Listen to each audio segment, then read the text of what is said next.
Hello friends, स्वागत है आप सभी का मेरे चैनल पर। कैसे हो आप सब लोग? आई होप आप सब लोग बहुत ही ज़्यादा अच्छे से होंगे। तो जिस तरीके से आप लोग देख रहे हो कि कोर्ट की जो भी हियरिंग हुई है उससे रिलेटेड काफ़ी सारी बातें अब लोगों के सामने आने लगी हैं। लोगों को समझ में आ रहा है कि कौन सच बोल रहा है और कौन झूठ बोल रहा है। किस तरीके से मनगढ़ंत स्टोरी बना के लोगों के सामने दिखाई जा रही है, क्या सब बातें बोली जा रही हैं, वही मैं आप लोगों को बताऊंगी कि प्रीतो और नन्नू दोनों की ही तरफ से इस बार जो कोर्ट की सुनवाई रही है कल की, यानी कि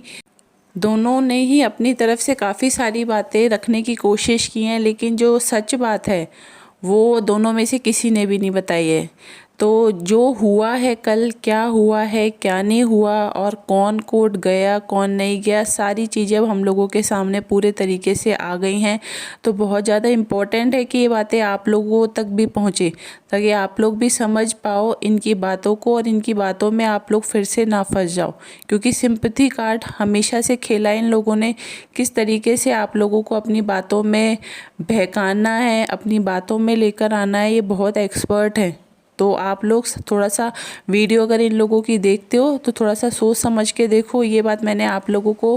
पहले भी कई बार बोली है कि इनकी बातों में मत आओ। वीडियो देखो, एंटरटेनमेंट पर्पज़ से देखो, इतना ज़्यादा इन लोगों के साथ इमोशनली आप अटैच्ड मत हो जाओ। क्योंकि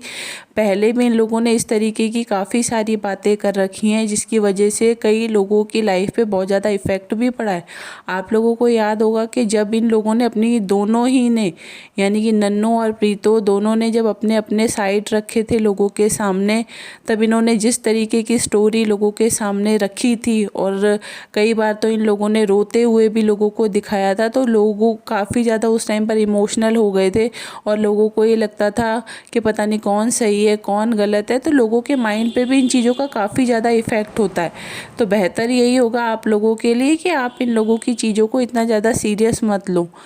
तो आप लोगों में से जो लोग भी नए हो मेरे चैनल पर, तो अगर आप पहली बार वीडियो को वॉच कर रहे हो तो चैनल को आप लोग सब्सक्राइब ज़रूर करना, वीडियो को लाइक करना और ज़्यादा से ज़्यादा हो सके आप लोग वीडियो को शेयर भी किया करो। तो जिस तरीके से प्रीतो ने कल ये बातें बोली हैं कि अब मैं इस तरीके की कोई भी बात लोगों के सामने नहीं करना चाहती, कि गुस्से में पहले कई बार ऐसा हो चुका है, मैं गुस्से में कई बार ऐसे फैसले ले लेती हूँ जिसके लिए लोग मुझे बाद में बोलते हैं कि प्रीतो तुम गुस्से में बहुत ज़्यादा हाइपर हो जाती हो, उस टाइम पर तुम कुछ सोचती समझती नहीं हो, फिर बाद में उन चीज़ों का काफ़ी ज़्यादा नेगेटिव असर होता है। जैसा कि अगर आप लोग को याद होगा कि इसने पहले भी जब इन दोनों की आपस में लड़ाइयाँ चल रही थी तो उस टाइम पर भी ये प्रीतो ने 2-4 जो लाइव किए थे, लाइव में इसने जो अपनी सास को, नन्नू को और अपनी नंद को जो खरी खोटी बातें सुनाई थी, उस टाइम पर इसको ये बातें ध्यान नहीं आई थी कि मैं सोशल मीडिया पर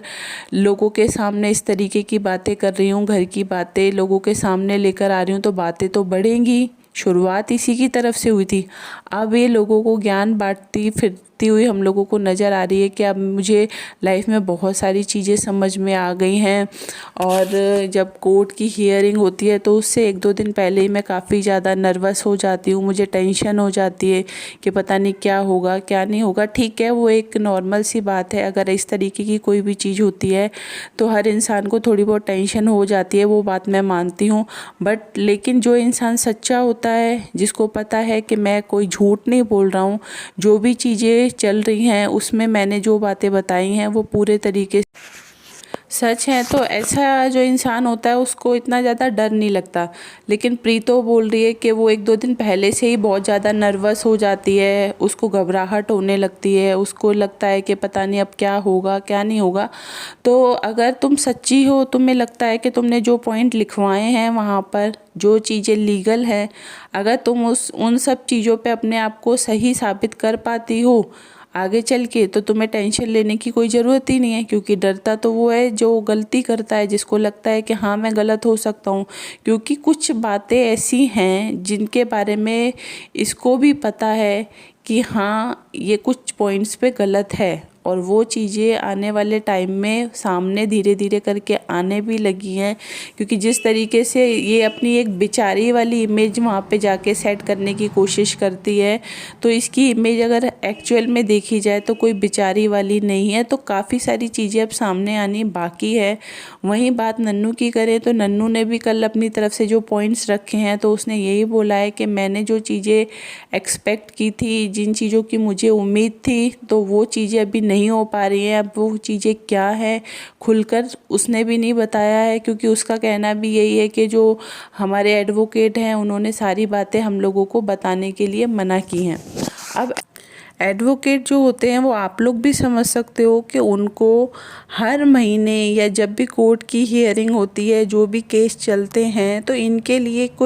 इनके पास कोई एक केस नहीं होता जो ये किसी केस के साथ इमोशनली अटैच्ड हो जाए। ये तो इनका डेली का काम है। इनके पास तो एक दिन में कितने केस आते हैं, कितने लोग आते हैं, कितने नई नई ये चीज़ें होती रहती है, तो उन लोगों को ये चीज़ें बहुत ज़्यादा नॉर्मल लगती हैं। और ये चीज़ें उनको भी पता है कि इतनी जल्दी इन चीज़ों के फैसले नहीं आते, बहुत टाइम लगता है इन चीज़ों का फैसला आने में, तो वो लोग भी इन चीज़ों को इतना ज़्यादा सीरियस नहीं लेते। ठीक है, वो समझा देते हैं जो भी ये लोग होते हैं, जिन लोगों की लाइफ से रिलेटेड प्रॉब्लम चल रही होती है, तो वो समझा देते हैं कि ठीक है आप पेशेंस रखो और उम्मीद करो कि जो भी चीज़ें होंगी अच्छे से होंगी। तो बस वही है, जो इनके एडवोकेट हैं उनको भी अच्छा खासा पैसा मिल जाता है, वो भी अपनी तरफ से जो इनके काम है वो कर रहे हैं, दोनों को समझा देते हैं कि ठीक है जो भी चीज़ें होंगी आने वाले टाइम में तुम्हें पता चल जाएंगी, अपनी लाइफ को अपने तरीके से अभी जैसे आप लोग रह रहे हो उस तरीके से रहो। तो बात वही आ जाती है कि लाइफ पे जो इफ़ेक्ट पड़ता है वो उन्हीं लोगों का पड़ता है जिनकी प्रॉब्लम हो रही होती है। दूसरे लोग ठीक है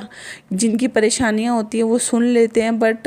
एक टाइम ऐसा आता है सुन के हर कोई भूल जाता है, लेकिन जो उस चीज़ को फेस कर रहा होता है, जो झेल रहा होता है उस चीज़ को, वही अपनी प्रॉब्लम को अच्छे से समझ सकता है। तो यहाँ पे बात अगर प्रीतो और नन्नू की जाए, भले इन दोनों के घर वाले इनके सपोर्ट में है वो एक अलग बात है, बट अगर देखा जाए तो हकीकत में जो सिचुएशन को जो झेल रहा है, जो फेस कर रहा है, तो वो मेन ये दोनों ही हैं। दोनों ही इन सब चीज़ों की वजह से सबसे ज़्यादा परेशान हुए हैं, क्योंकि भाई बहन हो चाहे माँ बाप हो कोई भी हो, ठीक है सुन लेते हैं, बट उनकी भी एक खुद की पर्सनल लाइफ होती है जिसमें हर कोई बिज़ी हो जाता है। जैसे बड़ी बहन को ही ले लो आप, अगली अपनी लाइफ में बिज़ी है, उसको कोई फ़र्क नहीं पड़ता चाहे प्रीतो की लाइफ में कुछ भी हो। तो सीधी सी बात है कि जिसकी परेशानी होती है उसको ही झेलनी पड़ती है, और जो भाई है भाई को भी कोई फ़र्क नहीं पड़ता, उसकी भी बीवी उसको मिलने वाली है, वो भी कुछ टाइम बाद शादी कर लेगा, तो उसको भी कोई फ़र्क नहीं है। तो बात ये आ रही है कि इस टाइम पर जो सबसे ज़्यादा सिचुएशन फेस कर रहे हैं वो प्रीतो और नन्नू ही हैं।